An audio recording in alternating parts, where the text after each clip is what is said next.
Bonjour à toutes et à tous.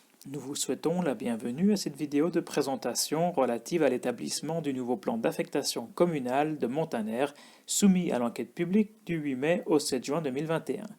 En raison de la crise sanitaire, ce projet élaboré par la municipalité ne peut vous être présenté dans le cadre d'une soirée d'information publique traditionnelle. Afin de vous transmettre toutes les informations utiles, la municipalité a choisi de vous informer sur ce dossier à l'aide d'une présentation vidéo. Nous vous souhaitons un bon visionnage. La présentation se décline en 5 parties. L'introduction, suivie de la présentation du contexte légal et historique dans lequel s'inscrit le projet. La 3e partie vous explique le contenu du plan d'affectation communale. La 4e partie présente la procédure suivie par le dossier. Enfin, la présentation se termine en vous indiquant où trouver les documents et les informations utiles en lien avec le plan d'affectation communale. L'objectif de cette présentation est de vous donner une information générale sur le plan d'affectation communale. Elle montre son contenu en résumé, mais elle ne traite pas de toutes les thématiques. L'élaboration d'un plan d'affectation communale est un processus long et complexe, lié à un contexte légal évolutif. Les lignes directrices de l'aménagement du territoire vaudois sont fixées par le plan directeur cantonal entré en vigueur en 2008. La loi fédérale sur l'aménagement du territoire révisée est entrée en vigueur en 2014 à la suite de la votation populaire de 2013. La municipalité a commencé les travaux de révision du plan d'affectation communal à la suite de l'entrée en vigueur de la LAT révisée. Elle a déposé son avant-projet en juin 2017 et obtient un accord préliminaire de la part de l'État de Vaud un mois plus tard. Le plan directeur cantonal est adapté à la LAT révisée et entre en vigueur en janvier 2018. 9 mois plus tard, c'est la loi cantonale sur l'aménagement du territoire et les constructions, la LATC, qui rentre en vigueur. Face à ces nouvelles bases légales et afin que la commune puisse élaborer son plan d'affectation communale sans que son territoire n'évolue sans cesse, la municipalité instaure une zone réservée communale bloquant tous les permis de construire relatifs à l'habitation. Elle entre en vigueur en décembre 2017. En septembre 2018, la municipalité organise une séance d'information publique avec les propriétaires concernés par la mise en place de zones de verdure prévues par la révision du plan d'affectation communale. En août 2019, une séance de coordination a lieu avec la Direction générale du territoire et du logement, la DGTL, dans le but de discuter et de préaviser notamment les choix opérés en matière d'affectation. Le préavis d'examen préalable de la révision du plan d'affectation communale est reçu par la municipalité en septembre 2020. L'examen préalable est une étape obligatoire de la procédure. Dans le cadre de ce dernier, certaines modifications sont demandées par les services cantonaux. Le préavis d'examen préalable est disponible sur le site web de la commune de Montaner comme prévu par la loi. Afin de s'assurer que le dossier est conforme aux exigences cantonales, le dossier est présenté à la Direction générale du territoire et du logement et à la Direction générale des immeubles et du patrimoine en janvier 2021. Les remarques ayant été prises en compte, le dossier est soumis à l'enquête publique du 8 mai au 7 juin 2021. Les principales bases légales de l'aménagement du territoire en Suisse reposent sur la loi fédérale sur l'aménagement du territoire révisée en 2014. La LAT fixe des objectifs et les principes de l'aménagement du territoire national. Elle prévoit notamment que le développement de l'urbanisation se passe à l'intérieur du milieu bâti. Concrètement, il s'agit de limiter l'étalement urbain. L'article 15, alinéa 1, précise que les zones à bâtir sont définies de telle manière qu'elles répondent aux besoins prévisibles pour les 15 années suivantes. De fait, toutes les zones à bâtir surdimensionnées qui dépassent les besoins à 15 ans doivent être réduites, tel que le prévoit l'article 15, alinéa 2 de la LAT. Le plan directeur cantonal traduit les principes définis par la LAT. Il demande que les plans d'affectation communaux soient au minimum révisés tous les 15 ans et uniformisés. Le redimensionnement de la zone à bâtir d'habitation et mixte est demandé au travers de la mesure A11 du plan directeur cantonal. Cette mesure fixe la croissance maximale de population acceptée par type de commune.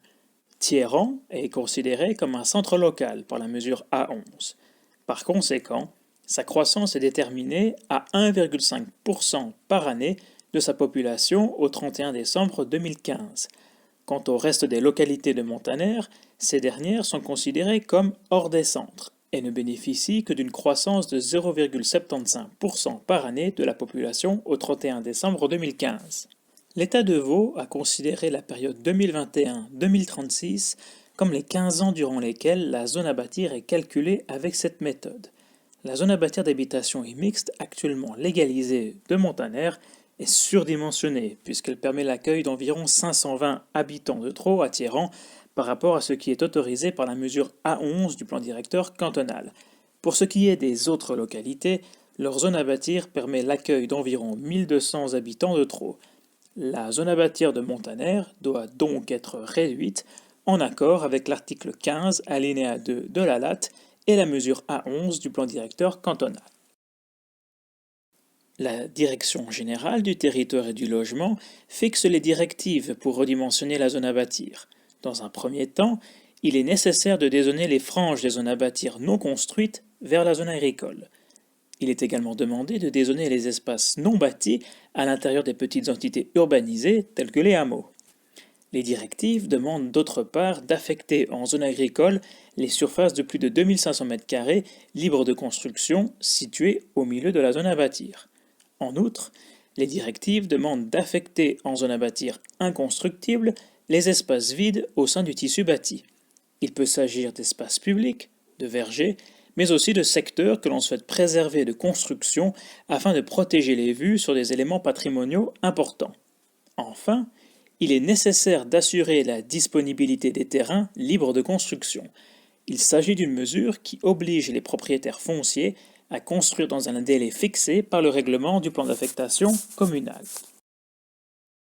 Le dossier soumis à l'enquête publique du 8 mai au 7 juin 2021 est composé de plusieurs pièces. Il y a d'abord le plan au 2 millième et au 10 millième, le règlement sur le plan d'affectation communale et la police des constructions, ainsi que les plans fixant la limite des constructions, localité par localité. En outre, l'aire forestière délimitée dans les plans au 2000 et au 10 millième est également soumise à l'enquête publique. Tous ces documents sont contraignants et opposables aux tiers. Le rapport d'aménagement avec ses annexes, ainsi que le préavis d'examen préalable des services cantonaux ne sont pas mis à l'enquête publique, mais constituent des éléments informatifs qui permettent de comprendre l'élaboration et le contenu du projet. Le plan d'affectation communale suit 5 lignes directrices principales. Le renforcement de la protection du patrimoine bâti, sachant que la localité de Denzi est un village d'importance nationale selon l'inventaire fédéral des sites construits d'importance nationale à protéger en Suisse, ISOS. La protection du paysage est renforcée. La mixité fonctionnelle, c'est-à-dire la cohabitation entre habitation et activité, est encouragée et la densification du milieu bâti est favorisée avec l'utilisation des volumes existants. Enfin, la dernière ligne directrice est la mise en conformité avec le nouveau cadre légal. Plusieurs mesures sont mises en place par le plan d'affectation communal. Le surdimensionnement de la zone à bâtir communale est réduit. Les prescriptions réglementaires relatives à chacune des zones sont modifiées. La protection des bâtiments et ensembles à forte valeur patrimoniale est renforcée. Les plans de détail, tels que les plans de quartier et la zone réservée communale, sont abrogés afin de n'avoir qu'un seul document régissant l'aménagement du territoire de Montaner. Les limites de construction à la route sont adaptées et clarifiées à l'aide des plans fixant la limite des constructions. Les dangers naturels présents sur le territoire sont pris en compte avec l'instauration de secteurs de restriction liés à la construction sur les parcelles concernées. Enfin, l'aire forestière est délimitée. Le plan au 2 millième est le plan le plus détaillé et comprend de nombreuses informations. Il se concentre essentiellement sur la zone urbanisée. Effectuons un zoom sur Thiéran. Les zones d'affectation apparaissent de différentes couleurs selon le modèle cantonal. Voici les plus importantes. En brun foncé, la zone centrale 15 lat A, zone située au cœur de toutes les localités et qui comporte les éléments patrimoniaux les plus importants. En brun clair, la zone centrale 15 lat B, qui ne se trouve qu'à Thiéran et qui englobe les constructions récentes aux typologies variées.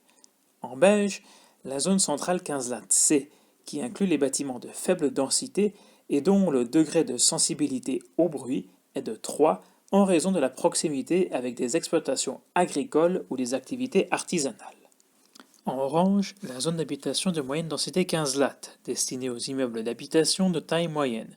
En jaune, la zone d'habitation de faible densité 15 lat, vouée aux constructions de type villa et petits immeubles.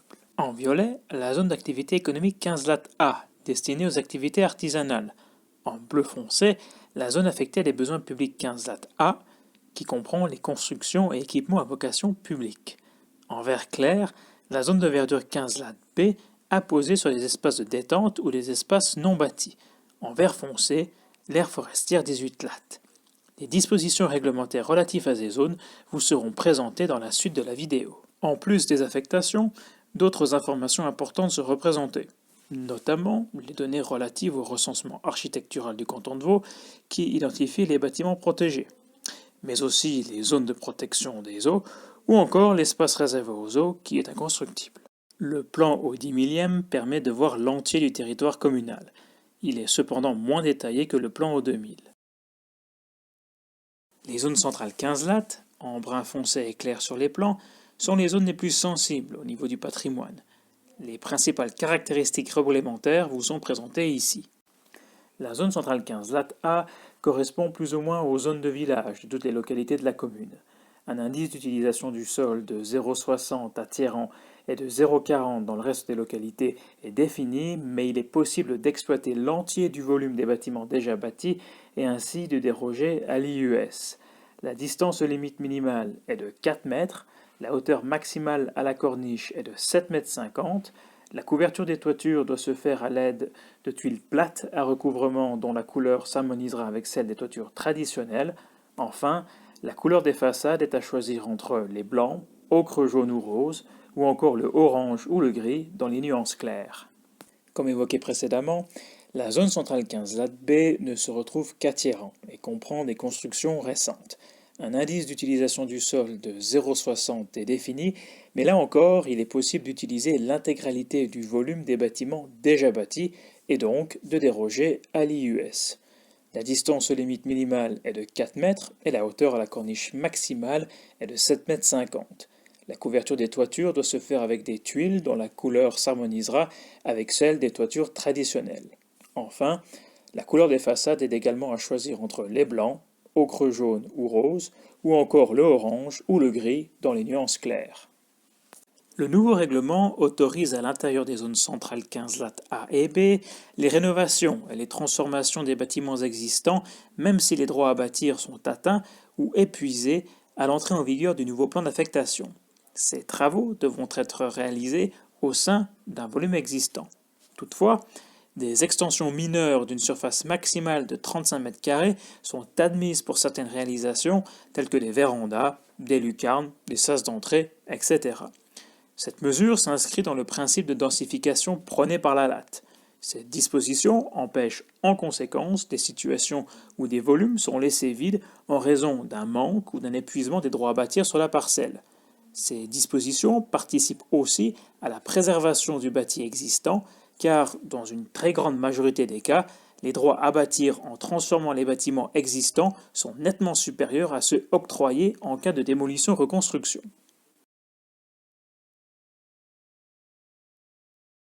L'image présentée ici permet de mieux comprendre les principes de densification des zones centrales 15 lat A et B. Prenons l'exemple d'une parcelle de 1000 m² située en zone centrale 15 lat A dans la localité de Marterange. La parcelle est figurée ici par un rectangle noir. L'indice d'utilisation du sol applicable dans le cas présent est de 0,40. En multipliant la surface de la parcelle par 0,40, la surface de plancher déterminante réalisable, c'est-à-dire les droits à bâtir, est de 400 m². La parcelle est occupée aujourd'hui par un seul bâtiment. Il est composé d'une habitation, représentée par les hachures bleues, comprenant 600 m² de surface de plancher déterminante existante, ainsi que d'un rural, représenté par les hachures vertes. Ce rural, en cas de transformation pour de l'habitation, permettrait la réalisation de 250 m² de SPD supplémentaires. Actuellement, les droits à bâtir octroyés par le règlement du plan d'affectation communale sont dépassés de 200 m² sur cette parcelle. Toutefois, le règlement permet à l'intérieur de la zone centrale 15 lat A et B, la transformation et la relevation des bâtiments existants, même en dérogation de l'indice d'utilisation du sol. De ce fait, même en dépassement des droits à bâtir, la transformation du rural reste autorisée au sein du volume existant. L'image présentée ici est un autre cas de figure. La parcelle, symbolisée par le rectangle noir, mesure 3000 m². Comme nous sommes toujours à Marterange, un indice d'utilisation du sol de 0,40 s'applique. En multipliant la surface de la parcelle par 0,40, on obtient 1200 m² de droit à bâtir. La parcelle est occupée par un bâtiment unique. Il est composé d'une habitation, représentée par des hachures bleues, comprenant également 600 m² de surface de plancher déterminante existante, et d'un rural, représenté par des hachures vertes. Comme dans la situation précédente, ce rural, en cas de transformation pour de l'habitation, permettrait la réalisation de 250 m² de SPD supplémentaires.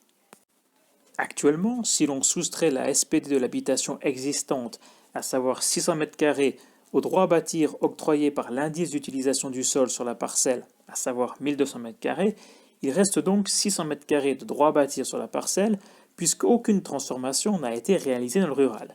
Il faut noter que le règlement de la zone centrale 15 lat et B oblige le propriétaire foncier à prendre en compte le potentiel constructible restant dans les volumes existants avant de construire un nouveau bâtiment si les droits à bâtir sont bien entendu encore disponibles sur la parcelle.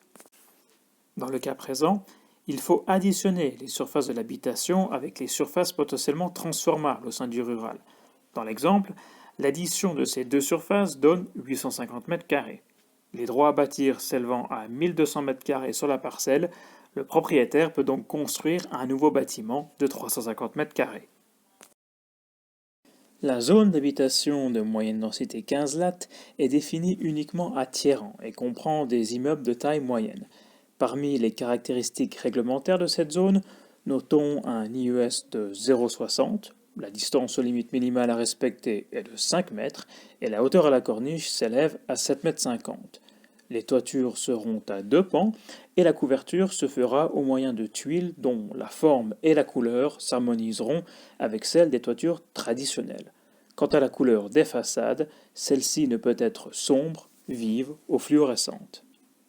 La zone d'habitation de faible densité 15 lat inclut les constructions de type villa, ainsi que les petits immeubles d'habitation. L'indice d'utilisation du sol y est de 0,40.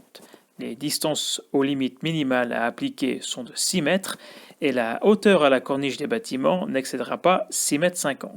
S'agissant de la forme de la couverture des toitures ainsi que de la couleur des façades, celles-ci sont identiques aux dispositions de la zone d'habitation de moyenne densité 15 lat. Il est à noter que la zone centrale 15 lat C comprend des dispositions strictement identiques à celles de la zone d'habitation de faible densité 15 lat, à l'exception du degré de sensibilité au bruit qui est de 3 au lieu de 2. Cette différence s'explique par la proximité des zones centrales 15 lat C à des exploitations agricoles ou à des activités artisanales qui peuvent entraîner un dépassement du bruit reçu maximal toléré dans les zones où un degré de sensibilité au bruit 2 s'applique. La réglementation de la zone d'habitation de faible densité 15 lat a évolué par rapport à celle applicable dans les localités où une zone de villa existe. Notons par exemple l'introduction d'un indice d'utilisation du sol. Il n'y a plus de surface minimale de terrain à disposer afin de pouvoir bâtir et les bâtiments ne sont plus limités par une surface bâtie maximale et minimale. Enfin, le nombre de niveaux n'est plus limité, celui-ci est remplacé par une hauteur maximale à la corniche. Les zones dévolues à la construction de bâtiments, d'équipements ou d'installations d'intérêt public ou servant à l'exécution d'une tâche publique sont situées au sein de la zone affectée des besoins publics 15 lat. Le plan d'affectation communale en définit 3. La zone A est constructible et permet en particulier la réalisation de collèges, de salles polyvalentes, d'églises ou tout autre bâtiment ou équipement à vocation publique. La zone B est destinée aux aménagements et aux installations telles qu'une déchetterie, un écopoint, un cimetière ou toute autre installation ou aménagement à vocation publique. Elle est inconstructible, sauf pour les constructions de minime importance en lien avec la zone. Les constructions et installations d'intérêt public dont la localisation s'impose en dehors de la zone à bâtir en raison notamment des nuisances qu'elles pourraient causer à la population prennent place au sein de la zone affectée à des besoins publics 18 lat. Cette zone est inconstructible à l'exception des constructions de minime importance en lien avec la zone. Elle est destinée par exemple aux stations d'épuration, aux réservoirs et aux cimetières. La zone affectée à des activités économiques 15 lat A est destinée aux entreprises moyennement gênantes pour la population. Il s'agit des entreprises artisanales. Les appartements de fonction incorporés aux bâtiments d'exploitation sont admis s'ils sont nécessités par un besoin de gardiennage. Le nombre d'appartements est limité à un seul par entreprise et leur surface de plancher est limitée à 100 m². La distance limite à respecter est de 6 mètres et la hauteur à la corniche est de 10 mètres. La zone affectée des activités économiques 15 lat B, quant à elle, est vouée aux établissements industriels, fabriques, entrepôts, garages, ateliers ou industriels, ainsi qu'aux entreprises artisanales entraînant dans d'autres zones des inconvénients pour le voisinage. Là aussi, la distance limite est de 6 mètres et un seul appartement de 100 m² de SPD maximum est autorisé par entreprise. La hauteur totale des bâtiments, quant à elle, est limitée à 12 mètres.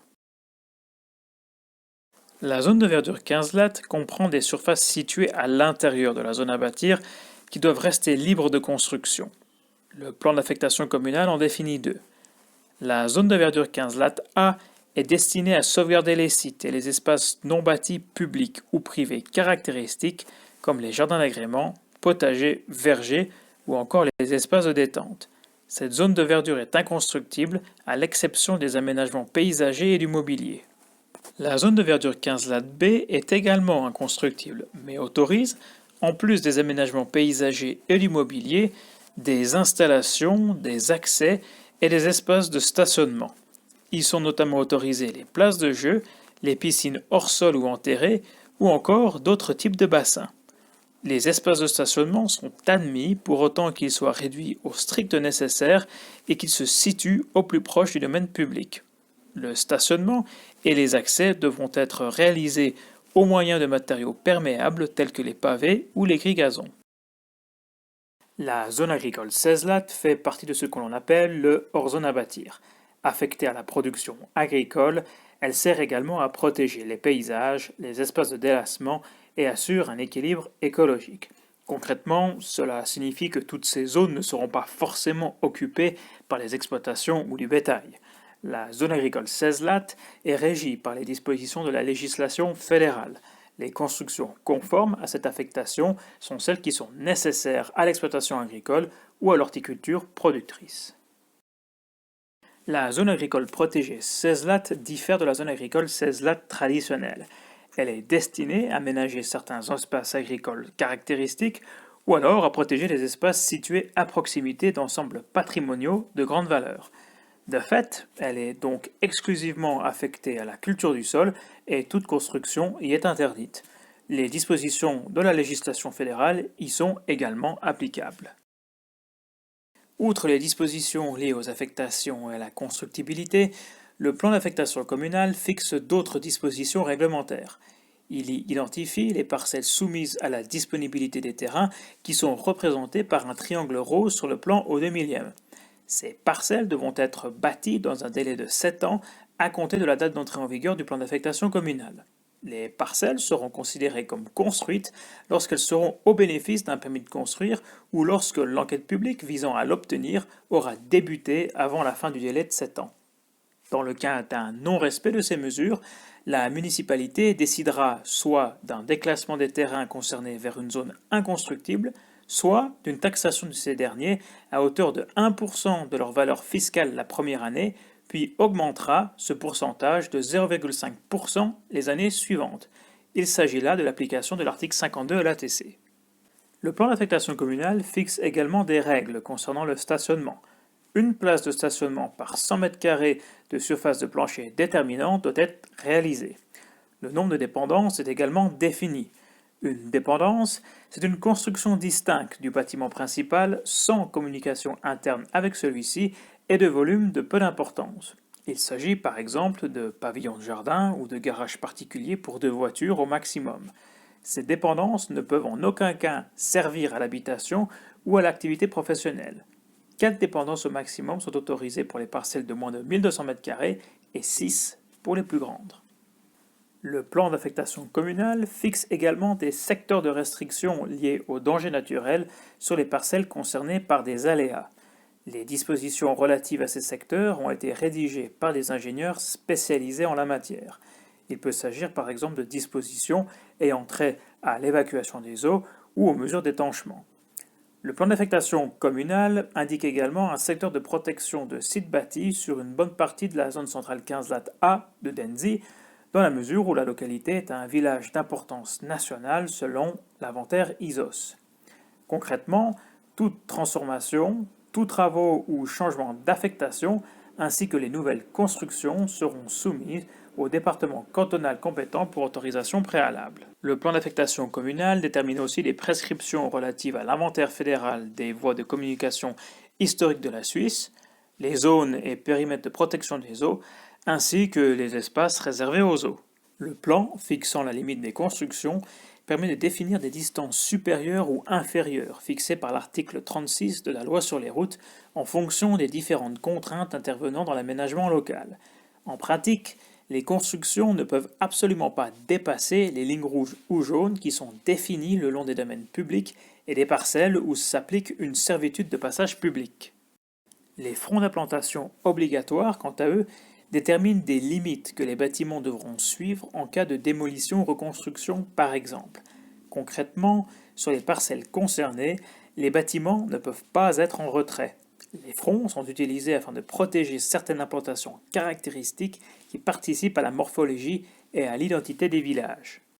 Il est à noter que les dépendances et les bâtiments souterrains ne sont pas concernés par les plans des limites des constructions et peuvent donc les dépasser. Le plan fixant la limite des constructions a été établi dans le but d'atteindre 3 objectifs. D'abord, de mettre en valeur les espaces publics et les fronts bâtis du village en les préservant de nouvelles constructions ou d'implantations peu heureuses. Ensuite, de sauvegarder la substance et la structure du tissu bâti historique. Enfin, de simplifier la réglementation pour les propriétaires fonciers en n'ayant plus qu'un seul document. En effet, il est parfois difficile de savoir si la loi sur les routes s'applique ou si un plan d'affectation spécifique fixe la limite légale. 2 scénarios sont possibles pour la suite de la procédure du plan d'affectation communale. Le premier ne suppose aucune opposition au projet. À la suite de l'enquête publique, la municipalité émet un préavis à destination du conseil communal lui demandant d'adopter le plan. Une fois adopté, le plan est envoyé au département des institutions et du territoire pour approbation par la chef de département. Une fois approuvé, le plan d'affectation communale entre en vigueur 1 mois après la date d'approbation. Dans le deuxième scénario, des oppositions sont formulées à l'encontre du plan d'affectation communale. La municipalité est dans ce cas dans l'obligation de recevoir les opposants pour une séance de conciliation.